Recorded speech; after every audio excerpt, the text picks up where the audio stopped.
নারায়ণগঞ্জের শিবু মার্কেট এলাকায় অভিযান চালিয়ে প্রায় 2,40 লাখ টাকা মূল্যের 20,020 কেজি নিষিদ্ধ পলিথিন জব্দ করেছে বাংলাদেশ কোস্টগার্ড।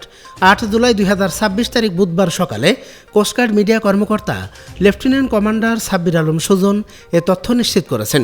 এ সময় তিনি বলেন, গোপন সংবাদের ভিত্তিতে সকাল 6:30টার দিকে কোস্টগার্ড স্টেশন পাগলা কর্তৃক নারায়ণগঞ্জের শিবু মার্কেট সংলগ্ন এলাকায় একটি বিশেষ অভিযান পরিচালনা করা হয়। অভিযানের সময় সন্দেহজনক দুটি ট্রাকে তল্লাশি চালিয়ে প্রায় 20,020 কেজি নিষিদ্ধ পলিথিন জব্দ করা হয়, যার আনুমানিক বাজার মূল্য প্রায় 2,40,24,000 টাকা। অভিযানকালে দুটি ট্রাকের চালক ও হেলপারদেরকে মুচলেকা নিয়ে ট্রাকসহ ছেড়ে দেওয়া হয়। পরে জব্দকৃত নিষিদ্ধ পলিথিন ধ্বংসের জন্য নারায়ণগঞ্জ পরিবেশ অধিদপ্তরের কাছে হস্তান্তর করা হয়।